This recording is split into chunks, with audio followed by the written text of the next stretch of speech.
comme je l'ai dit tout à l'heure, 95 ans, ça se fête avec les salariés, ça se fête avec la force vive d'une entreprise.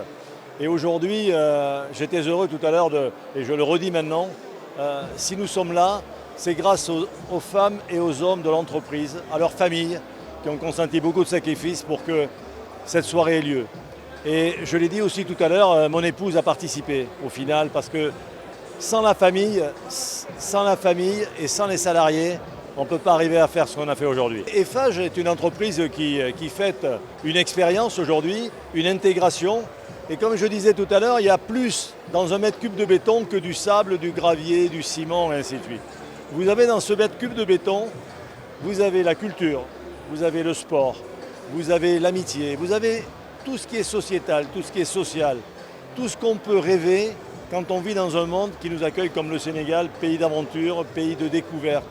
Le Sénégal, j'y suis arrivé il y a, allez, combien d'années à votre avis? Combien d'années je suis là? 32 ans. Et tous les jours et tous les ans, je découvre un pays nouveau. Donc moi, mon souhait aujourd'hui, c'est que demain, le Sénégal continue à gravir les échelons et que Eiffage puisse continuer à côté, à faire certains projets ambitieux, plus ou moins. Mais il n'y a pas que les chantiers. C'est vrai que vous allez me dire, si nous n'avons pas de chantier et si nous n'avons pas les moyens de faire des événements comme aujourd'hui ou comme le marathon de demain, ça sera difficile, mais je sais que tout le monde est mobilisé pour que ce cheminement qui existe depuis 95 ans continue encore longtemps. Alors, des choses simples, l'autoroute de l'avenir continue, les concessions d'énergie continuent. Donc aujourd'hui, il y a beaucoup de nouveaux projets et j'espère qu'Eiffage sera au milieu de ces projets et à côté de ces projets et en réalisera une bonne partie. Mes équipes, dans tout le pays, première des choses, c'est s'occuper des populations. C'est-à-dire que d'abord essayer de recruter sur place le maximum de monde pour réaliser les travaux. On est au Sénégal oriental, on est à Saint-Louis, on est sur le fleuve Sénégal, on est partout dans le pays. Et à chaque fois, on essaie de recruter au maximum. Alors bien sûr, il y a l'encadrement qui vient de la direction, mais la majorité du personnel est quand même sénégalais. Vous savez que plus de 99,80% c'est du personnel sénégalais, cadres et travailleurs. Moi-même, j'ai la double nationalité depuis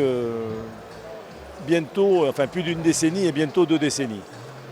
Donc c'est une fierté pour nous d'être sénégalais, de travailler dans notre pays et surtout d'essayer d'intégrer. C'est ça là, on peut dire 95 ans, qu'est-ce que vous avez fait?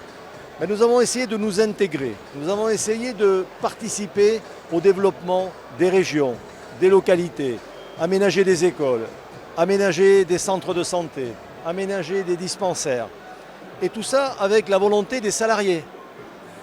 Et le sport, vous le voyez, on a été sur le basket, on a été sur beaucoup de sujets. Aujourd'hui, c'est le marathon, parce qu'on trouve que le marathon, c'est à la portée de tout le monde. Tout le monde peut avoir une paire de chaussures. Tout le monde peut avoir un short et un maillot. Et puis, je les vois sur la corniche, j'en vois un grand nombre de personnes courir. Dans les villages, on voit les gens courir. Donc, l'athlétisme, pour moi, est un sport à pousser, à mettre en avant. Et j'espère que demain, vous avez les grands athlètes qui viennent du Kenya. Mais ça fait 3 marathons et à chaque fois, on me dit c'est un Kenyan qui a gagné. Alors s'il vous plaît, je m'adresse aux jeunes Sénégalais, aux jeunes Sénégalaises qui s'entraînent tous les jours. Mais s'il vous plaît, aidez-moi. Si ce n'est pas ce 3e marathon, ça sera le 4e, le 5e, le 10e au pire. Mais soyez à l'arrivée, soyez à l'arrivée.